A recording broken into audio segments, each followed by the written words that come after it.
conditions they had experienced in the Middle East as a result of being Christian in a predominantly Muslim land. That would be the explanation. That would, I think, would be the best explanation of why those distributions are flip-flopped from the Middle East to the United States. What would be a better indicator of civilization, jihad, and progress?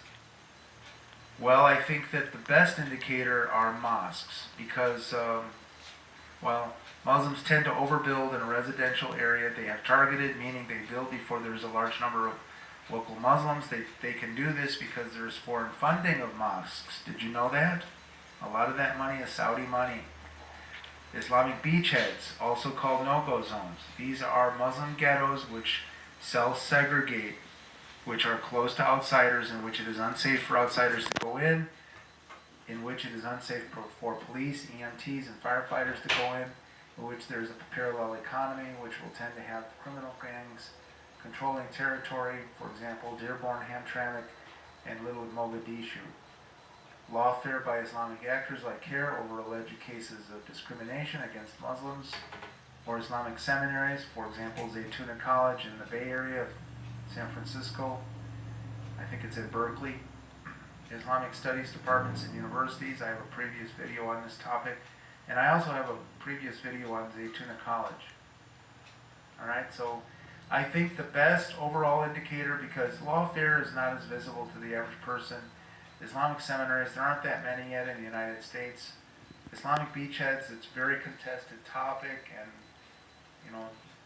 both parties to the contest, or both parties to the controversy, are arguing over whether they exist. But when you have a mosque sitting in your neighborhood with a parking lot and cars in it and people coming in and out, that's a pretty good indicator that you're being Islamized.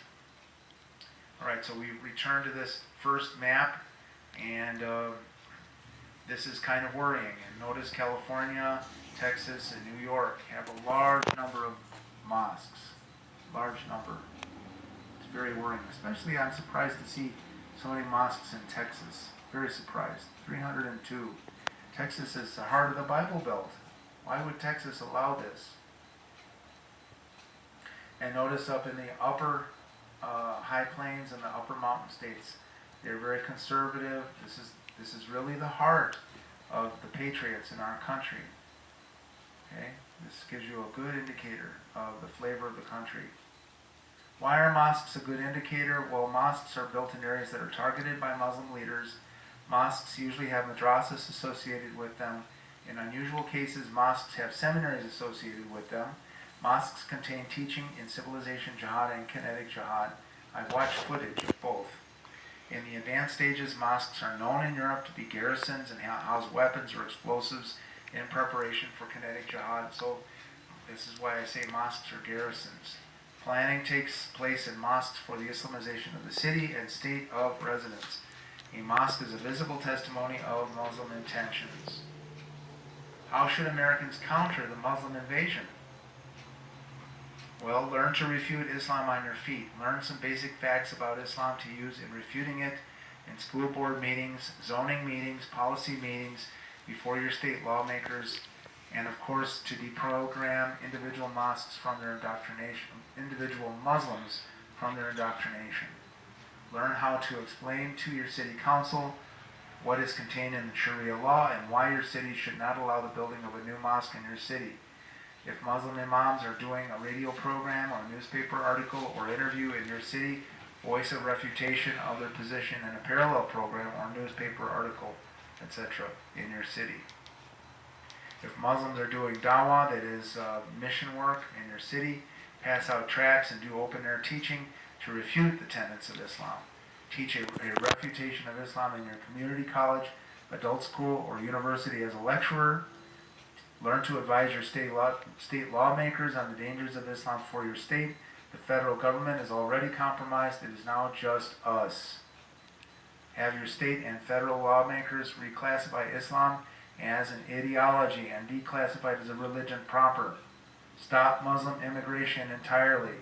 Denaturalize and deport Muslims if they engage in the material acts which show false representation in their oath of naturalization.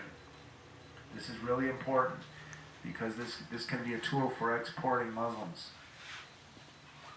Create a counter-jihadi think tank. Get a PhD in Islamic or Middle Eastern studies or Near Eastern languages and literatures, and create a career researching a revisionist account of early Islam. In other words, the standard narrative of early Islam is contained in the Sirah, which is contained in Ibn Ishaq, or in Tabari's history. That's the standard narrative. But there's a new line of research now. An example of that research is Fander Films, Jay Smith. He has a series of films. And also there are other researchers who are working on this and presenting a counter-narrative and a counter-explanation for how early Islam evolved, which is a thorough refutation of Islam as it is believed by most Muslims. And so this can weaken the Islamic Empire. All right. Help law enforcement and the military understand the Islamic war doctrine and strategy. This is what John Guandolo does in his organization, UnderstandingTheThreat.com. Understanding the Threat. Go to their website and study what he's doing. Support him. And you law enforcement agencies need to invite him and have him give workshops to your law enforcement officers to recognize jihad when it is in your city or county. Become an expert in the intel on Islamic actors and tactics.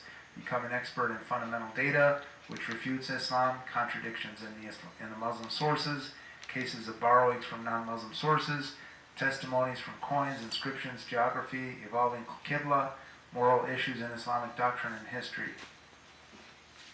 Christian churches should train their members how to refute Islam and how to recognize civilization jihad when it is in front of them. Christian churches and Christians should appear in front of mosques to pass out tracts that refute Islam and show that the Muslim is in bondage. In other words, we need to take a compassionate attitude toward Muslims. We don't hate Muslims. We see Muslims as in bondage to this demonic doctrine called Islam. They are in bondage, and they need to be freed from their bondage with the truth. Churches should have halfway houses for Muslims, just like you have halfway houses for drug addicts and alcoholics. You should have halfway houses for Muslims in which they can get intense and in-depth deprogramming from Islam for, say, a period of 3 to 6 months, where they would come in and actually sleep there and each night get some teaching that helps them to deprogram themselves from Islam and to replace Muhammad with Jesus Christ. Wow, that's really good. I'm in support of that. Praise God. Christian seminaries should have an MA or MDiv program in Muslim missions and not intercultural or interfaith drivel that weakens the church's militancy.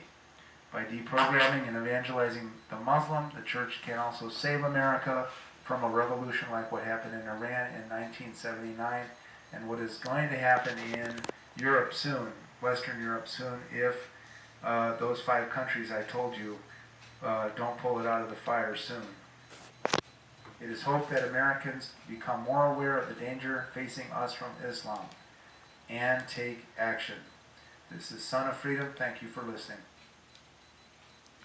Alright, so tomorrow I'm going to go over to this guy's channel and then we're going to look at Muhammad's bio and look at Muhammad's story tomorrow. So hopefully, this video will upload real quick. So it's going to be a while.